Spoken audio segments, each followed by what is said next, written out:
Hey everyone! Welcome to The Young and the Restless. I'm Jane, and I'm so excited to have you here. If you love Young and the Restless, then you're in the right place. Make sure to hit that subscribe button and turn on notifications so you never miss a video. Alright, let's dive right in. You've spent your entire life mastering the art of manipulation, always one step ahead of everyone around you. You've made enemies, sure, but you've also made powerful allies, until one day, everything you've built starts to crumble. That's what happened to me.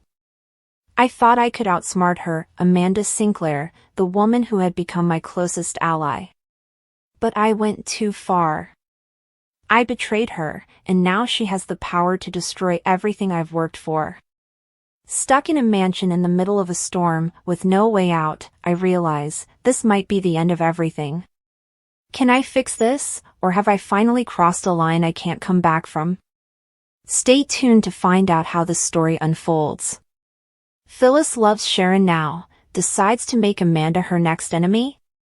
I've always been the type to push boundaries, to manipulate and maneuver through life in my own way. Call it survival, or call it ambition, either way, it was the only way I knew how to get what I wanted. I've burned bridges, created enemies, and made friends only to turn them into rivals when it suited me. It's a cold, calculated existence, and for the most part, I've managed to keep it all under control. But then there was Amanda. At first, I never expected anything from her. She was smart, confident, and all about business, but there was something different about her. She wasn't like the others I'd crossed paths with, she had this quiet strength and grace that I couldn't help but respect. For a while, I thought maybe this could be a real friendship. Maybe I could allow myself to trust her, just a little. And for a while, it worked. We were allies, navigating the world together, sharing our victories and our struggles. But as always happens in my life, things started to change. You could say it started in nice. It's funny how life has a way of throwing everything at you when you least expect it. A beautiful evening on the French Riviera, full of potential and possibilities, and I should have known something was bound to go wrong. The moment Amanda brought me into Ashby's soirée, I knew this was my chance to get back into the corporate world, really make a name for myself again. It was supposed to be simple, show up, impress everyone, and maybe secure my future. But it wasn't simple. Not when Amanda and I were in the same room, and she had the power to make or break me. I should have known better, but I thought maybe this time, just this one time, I could get ahead without anyone noticing. It wasn't like I was doing anything that wasn't in my wheelhouse. I'd learned the art of manipulation a long time ago. I was always a step ahead, always thinking 2 or 3 moves ahead. So when I saw my opening, I took it. Kane was my ticket, and Amanda wasn't about to take that away from me. I figured she'd understand, maybe even respect me for doing what needed to be done. But she didn't. No, Amanda read me the riot act, and I deserved it. I know I did. There was a part of me that almost wanted to apologize, almost wanted to tell her that it wasn't personal, that I was just trying to survive. But the pride in me wouldn't let me. I stood my ground, like I always do, and I could see in her eyes that she was hurt. Betrayed. I knew that whatever we had, it wasn't going to be the same after this. If I'm being honest, though, it wasn't just Amanda's reaction that stung. It was the fact that I was starting to see just how far I'd gone to sabotage something that could have been good. I could have stayed in the background, kept my mouth shut, and let Amanda take the lead. I could have let her win for once and just supported her. But that's not who I am. That's never been who I am. But what I didn't account for was the storm. The storm that kept us all stuck in Nice, trapped in Kane's lavish mansion with no way to leave. No way to escape the consequences of my actions.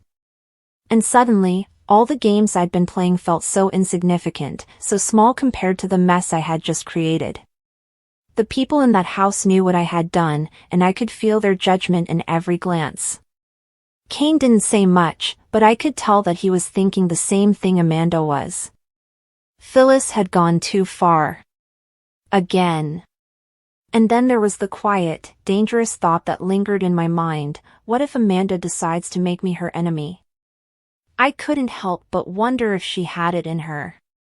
After all, she wasn't the type to back down. She wasn't vindictive, not like me. But Amanda had power, real power. Her connection to Kane was more than just business, it was personal. And if she wanted to, she could make sure I never worked again in Genoa City.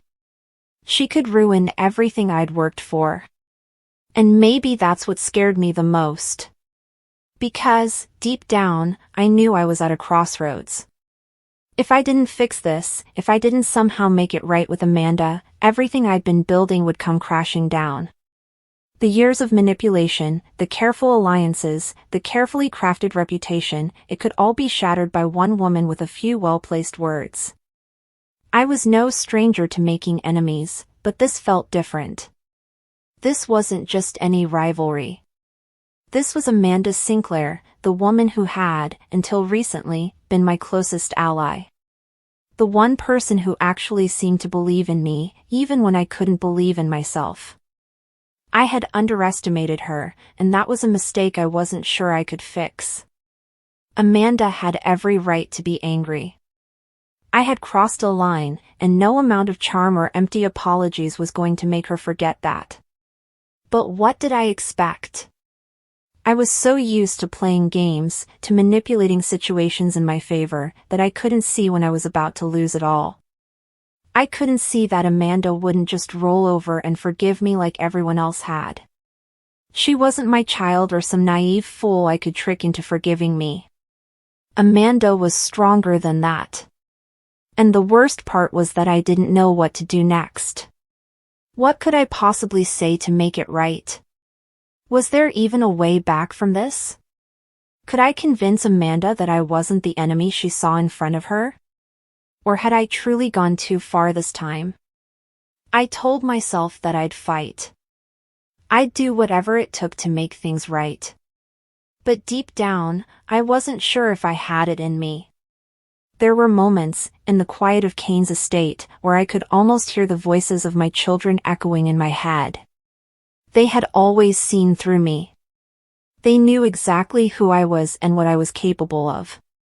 They had been the first to grow tired of my manipulations, the first to call me out when I went too far.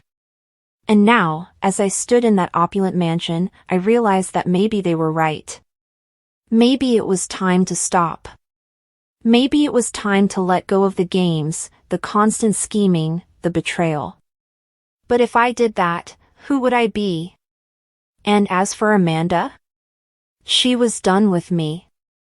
I could see it in her eyes. The way she looked at me, not with anger, but with a kind of cold, calculating distance. I had pushed her too far, and there was no coming back from it. She wasn't going to just forgive me. She wasn't going to let me manipulate her the way I had manipulated so many others. Maybe that was the hardest pill to swallow. That, in the end, it wasn't about the power plays or the games. It was about something much deeper, something that Amanda had that I didn't. Integrity. Honor. The ability to stand by your word, no matter the cost. I envied her for that. I envied her ability to be true to herself, even when it hurt. And maybe, just maybe, that was the lesson I needed to learn. I couldn't play games with everyone forever.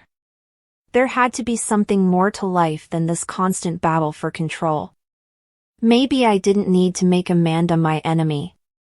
Maybe it was time to start being a better person. But until that happens, I'm stuck in this mess. The storm hasn't cleared, and neither has the mess I've made. If you enjoyed my story, don't forget to like and subscribe to my channel for more real-life stories like this.